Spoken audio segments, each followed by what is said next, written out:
سلام عرض میکنم خدمت تمام دوستان عزیز. امیدوارم که حال دلتون خوب باشه. بنده روزا هستم از کانال تلسم اطلس. عزیزای دلم، امروز تصمیم گرفتم براتون فال بگیرم. فال در مورد این که همین الان تو همین لحظه حس کیس احساسیتون نسبت به شما چی هست، چه کات کردین، چه تو رابطه هستین. میخوایم ببینیم که الان از لحاظ روحی و روانی و اینها الان تو چه شرایطی هست این شخص. خب همین الان یهویی میخوایم بدونیم که حس و حالش چیه نسبت به شما. ممنون میشم قبل از اینکه من این فال رو شروع کنم عزیزان لایک و کامنت فراموش نشه و اینکه این میتونه کمک کنه که بچه کانال زنده بمونه. اوکی؟ میتونه کمک کنه که بازدید کانال بره بالا. هرچی بیشتر دیده بشه من ویدیوهای بیشتری براتون آپلود میکنم، چه آموزش رونیک باشه براتون میذارم، چه فال براتون میذارم و اینکه کلا در خدمتتون هستم. اوکی عزیزان، پس لایک و کامنت فراموش نشه، سابسکرایب هم کنین، واسهتون ممنون میشم. خب بریم شروع کنیم. چشماتون رو ببندین به کیستون، به اون شخصی که نسبت بهش حس دارید، بهش فکر کنید عزیزان، نیت خوب بکنید بهش، قشنگ تو چشمتون رو ببندین ببینیدش و بعد اینکه توی دلتون ها یه ذره نفس عمیق بکشین، این شخص رو تصور کنید و بعد اینکه من فال رو شروع کنم. یه چند ثانیه بهتون فرصت میدم که قشنگ نیت کنید. زیادم خودتون درگیر نکنید، چشمتون رو جیب فشار بدین با مصیبت ها من باید همین الان ببینمش. نه همون نیتتون کفایت میکنه. بریم شروع کنیم. بسم الله الرحمن الرحیم. ای تاروت بزرگ، لطفاً واضح و دقیق به من بگو همین الان در حال حاضر حس شخص مقابل، کیس احساسی عزیزان نسبت بهشون چی هست؟ بسم الله الرحمن الرحیم. بچه‌ها فکر می‌کنم این مقدار این دوربین تکون می‌خوره دیگه، بزرگی خودتون ببخشید. خب بسم الله الرحمن الرحیم شروع کنیم.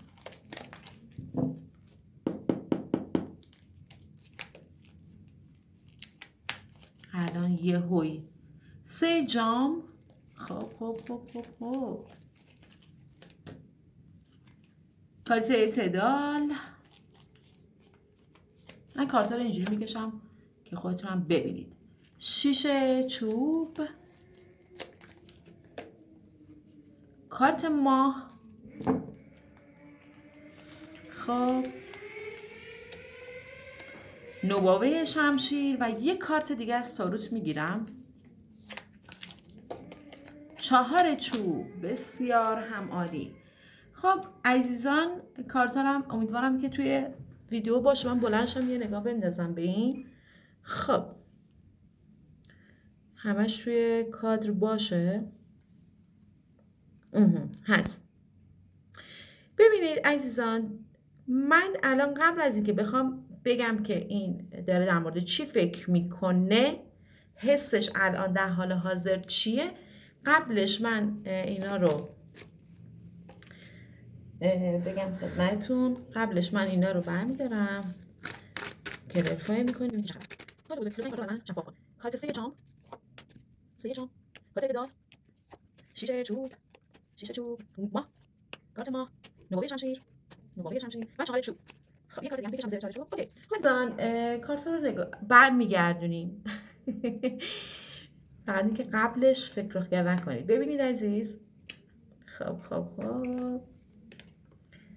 کارت شبیه هم هستن. خب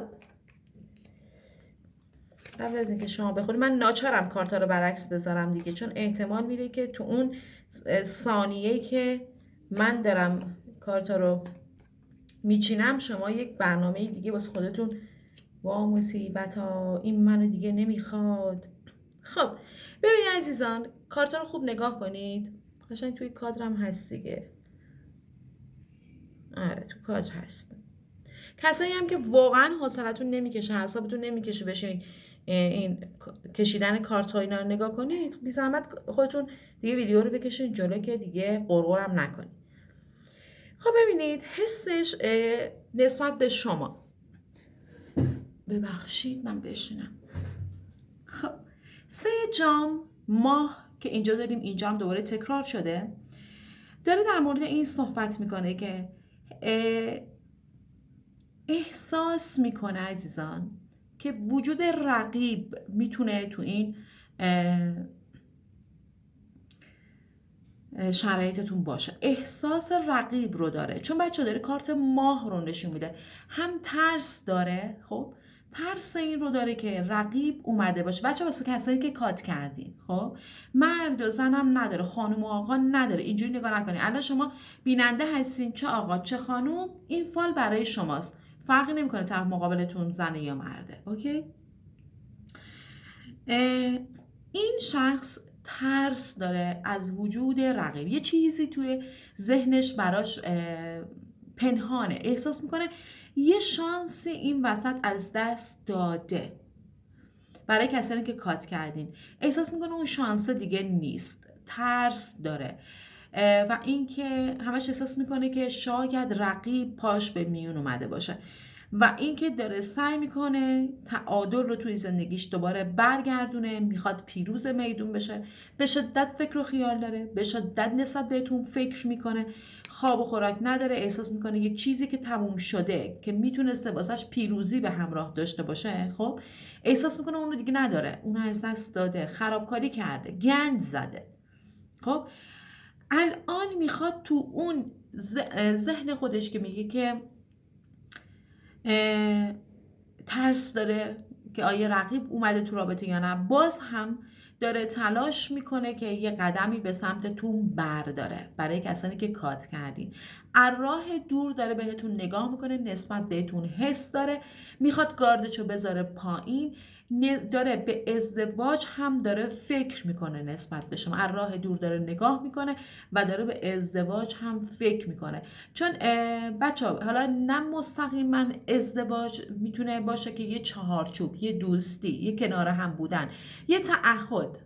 خب داره به اون تعهده فکر میکنه و اینکه بعدش نمیاد حالا بیاد صحبت کنه در مورد این قضیه با شما.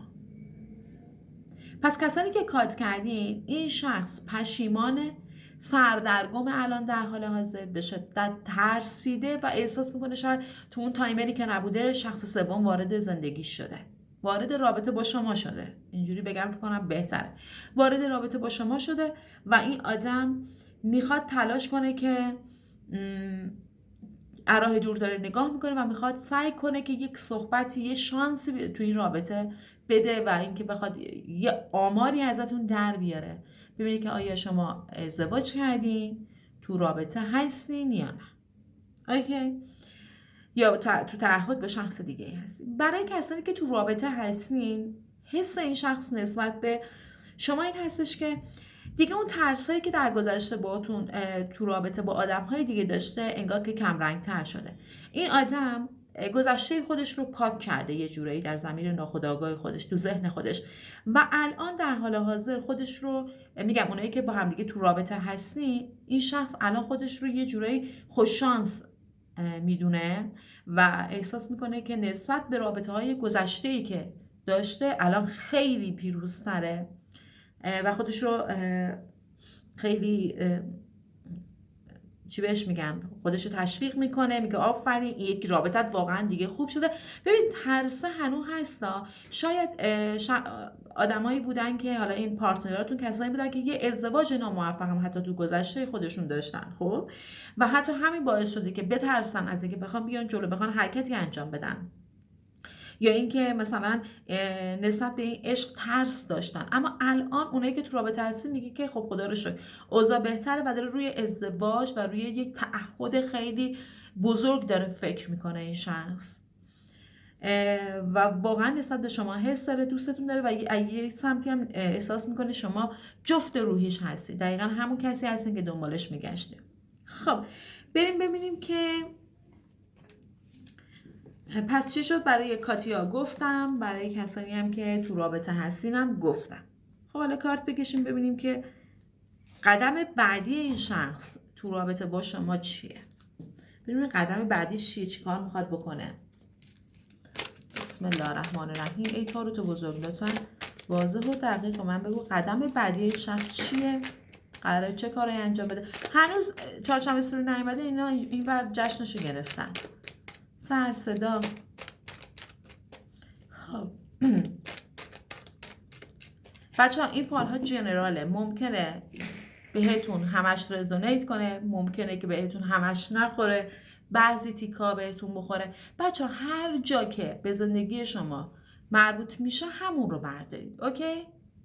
خب بچه ها فال شخصی نیست که مطلقا مال شما نیست که بخوام بگم 100% مال خودته.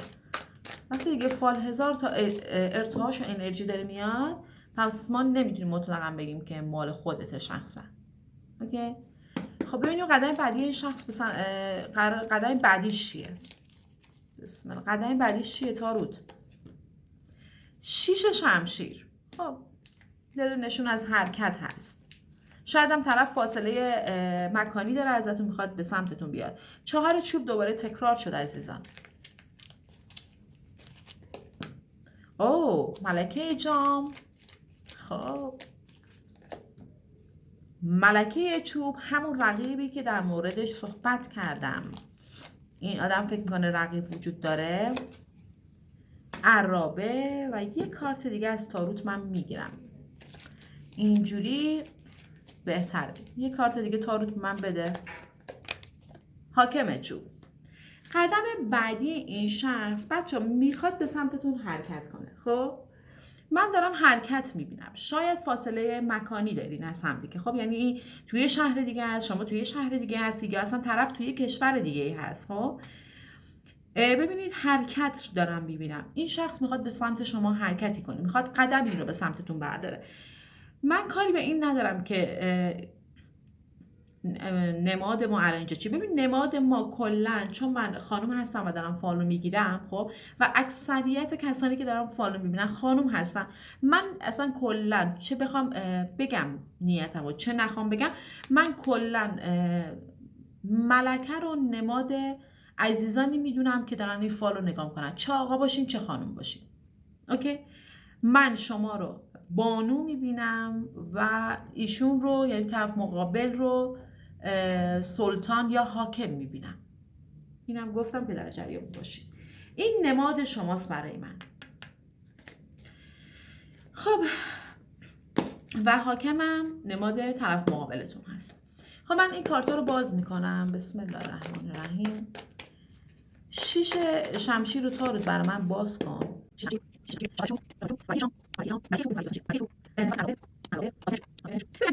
وقتی یه ملکه چوب و یه حاکم چوب تو یه ردیف میان، من میتونم بگم که احتمال 80% شما دوتا میتونید جفته روحی باشین که از همدیگه فاصله دارین، یا اینکه الان هم با همدیگه هستین، شما جفته روحی هستین. جفته روحی یعنی چی؟ شلای دو قلوب. ببین وقتی که به هم دیگه نزدیک میشین بچه، اینطور نیستش که همه چی گل و بلبل باشه. یهو میبینید شرایطتون خراب میشه، یهو میبینید که بحثتون میشه، دعواتون میشه. اینم خودش یه قانون قواعدی هست تو قانون جفته روحی. خب یا حالا شعله های دو قلوب. این اتفاق میفته که به هم دیگه کمک کنید. من اینجا دارم این نماد رو میبینم و میتونم بگم که احتمال داره که شما دو تا جفته روحی همدیگه هم باشین، چه با هم کات کرده باشین چه تو رابطه با هم باشین. خب ببین بچه ها، 10 شمشیر و اعتدال دوباره تکرار شد. این کارت دوباره تکرار شد. بچه ها عذر میخوام، من صدامو صاف میکنم به خاطر سرماخوردگی ول نمیکنه منو.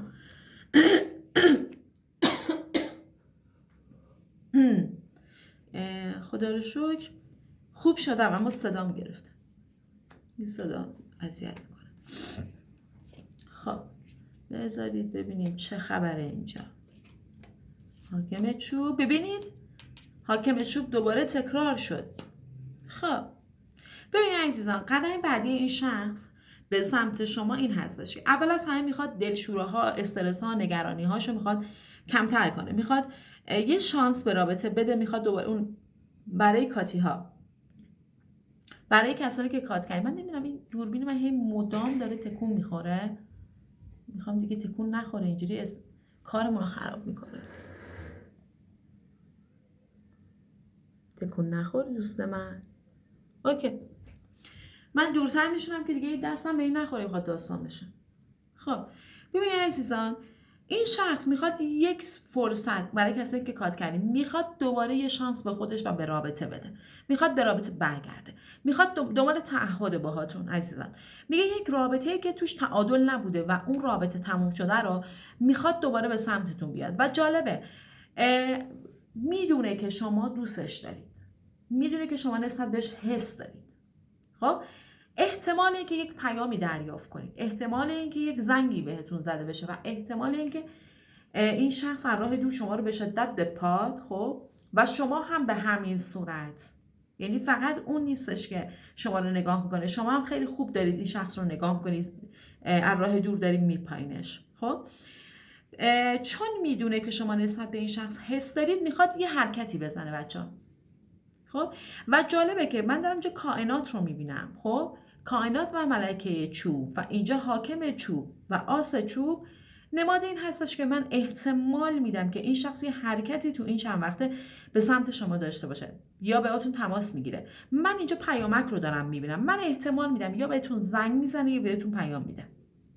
خب یعنی دیدار ندارید، اینکه بخوام بریم بیرون همدیگه رو ببینید یا بخوام با همدیگه اینجوری ارتباط بگیریم، من نمیبینم. خب این آقایی که نشسته اینها چوب بر دست گرفته قشنگ معلومه که میخواد یه حرکت جانانه بزنه، میخواد یه حرکت به سمت جلو داشته باشه. حالا اگر آقایون دارین نگاه میکنید، این رو نماد طرف مقابلتون بدونید، اوکی، که رابطه رفته و خانوم هست و میخواد احتمالاً تو این چند وقته احتمال اینکه بخواد بهتون پیام بده زیاده. حالا بخواد بهونه چیزی رو بگیره و بخواد حالا یه ابراز نگرانی کنه، من خواب دیدم از این رکبایی که میزنم، من خواب دیدم، حالت خوبه عزیزم، بعد مثلا اینجوری دیگه دوباره شروع کنیم به حرف زدن اینها.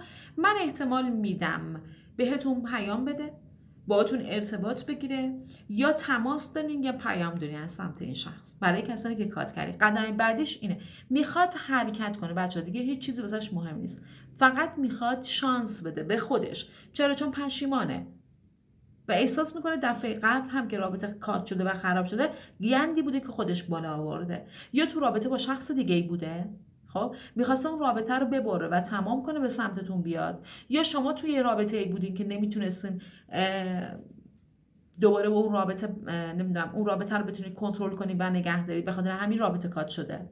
اوکی، پس من دارم میبینم حرکت به سمت جلو دارین. احتمالی که این شخص بخواد بهتون پیام یا زنگ بزنه زیاده. این عزیزین برای کسانی که کات کردین. برای کسانی که تو رابطه هستین، ببینید عزیزان، این شخص میخواد یه حرکت به سمت جلو دارین.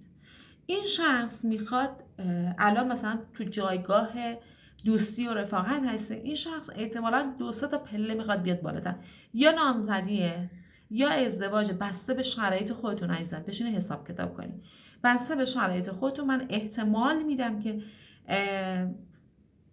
این شخص بخواد ازتون یا خواستگاری کنه یا بخواد نامزد کنید یا بخواد با خانواده‌اش صحبت کنه. هر چیزی که هست من حرکت دارم میبینم، حرکت به سمت جلو رو دارم میبینم.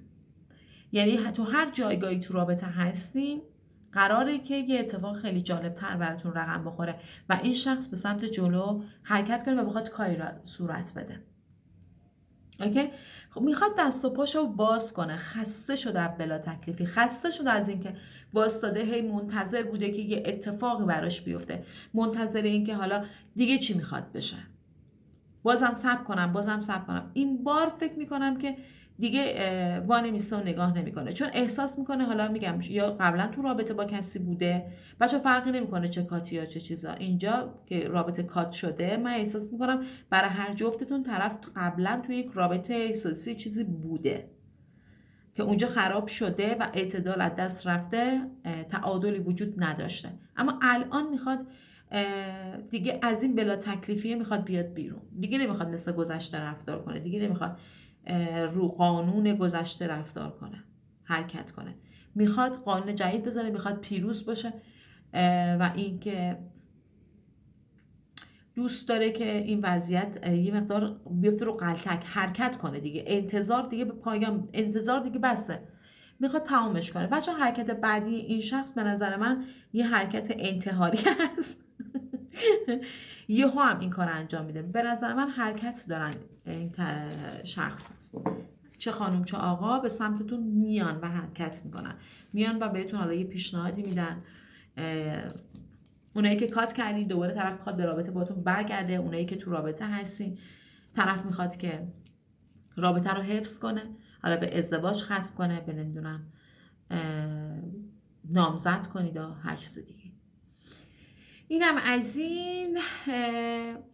بریم وعده بگیریم. میخوام یه وعده جانانه بگیرم برای کسانی که رابطهشون کات شده. میخوام ببینیم تا چند وعده دیگه این شخص خب به سمتتون بازگشت داره. و برای کسانی که تو رابطه هستین من میخوام از تاروت اون رو هم میپرسم، جداگانه میپرسم، ببینیم اون شخص تا چند وعده دیگه بهتون پیشنهاد میده و میخواد قضیه رو جدی تر کنه. اول برای کاتیا میکشیم چون دل نازک‌ترن، گناه دارن.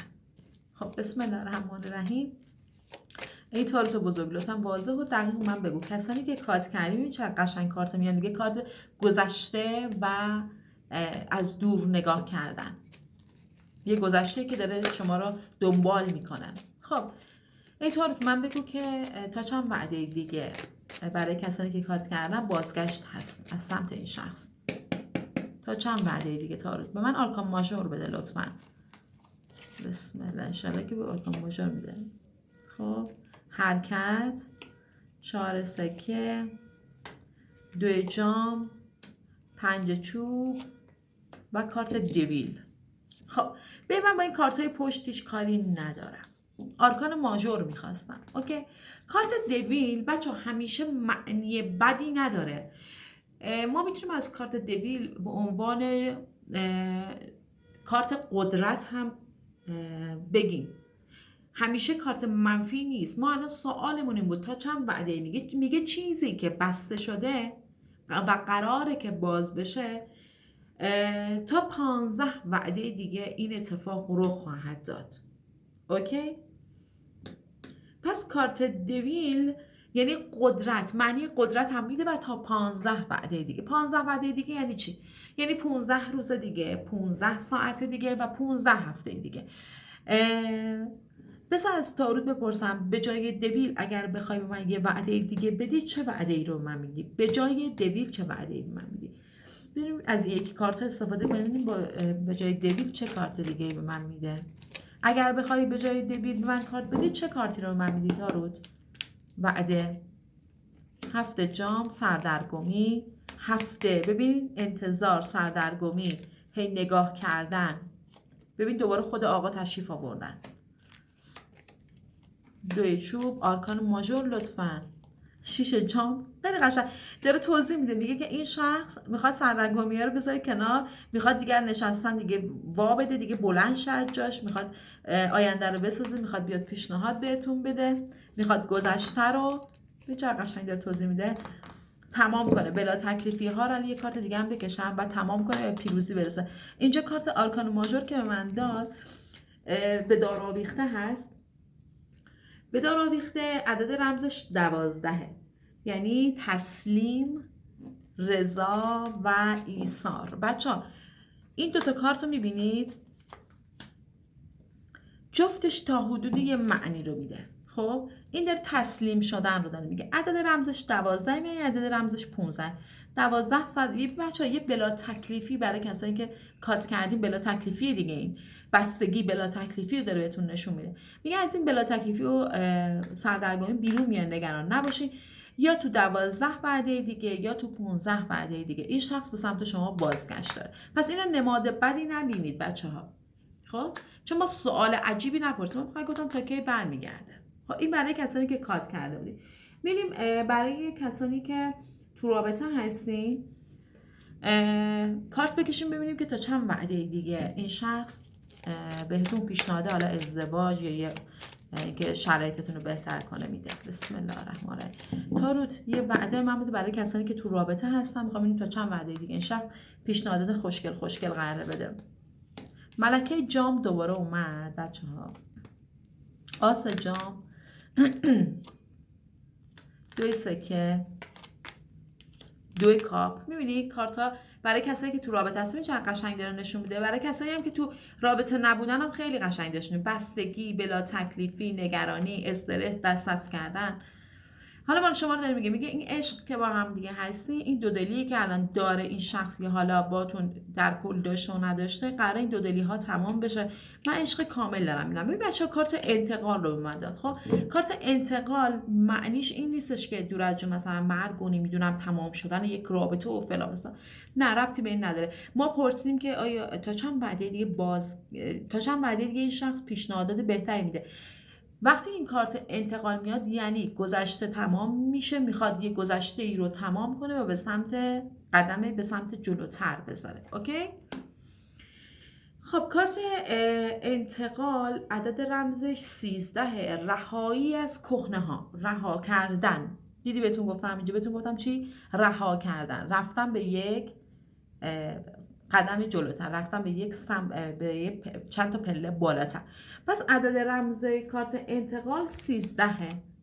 خب 13 روز دیگه، 13 ساعت دیگه، 13 هفته دیگه این شخص احتمال داره که بیاد و بهتون بگه که میخوام دیگه شرایط گذشته تموم بشه، میخوام بریم روی فاز دیگه، بریم برای ازدواج، بریم واسه نامزدی، یا بریم حالا واسه صحبت کردن، واسه خواستگاری، اینجور چیزا.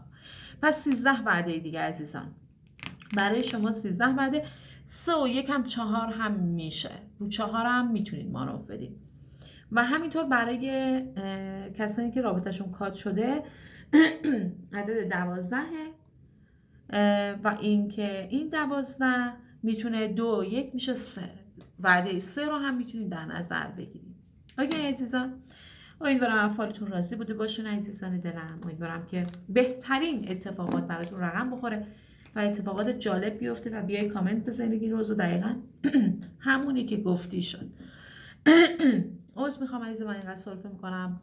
عزیزای دلم، برای فال شخصی، سابلیمینال شخصی، کد شخصی و مشاوره میتونید به آیدی تلگرام که من دقیقاً درشت الان اینجا واسهتون میذارم به این مراجعه کنید، پیام بدید و اینکه حتما اسمتون رو بگین عزیزان. هی نخواین هی من ازتون پرسم لطفا اسمتون رو من بگین، اسمتون رو خودتون قبلش من بگین، چون این فقط واسه امنیت خودتون هست که صدای بنده رو با اسمتون رو با صدای بنده بشنوید.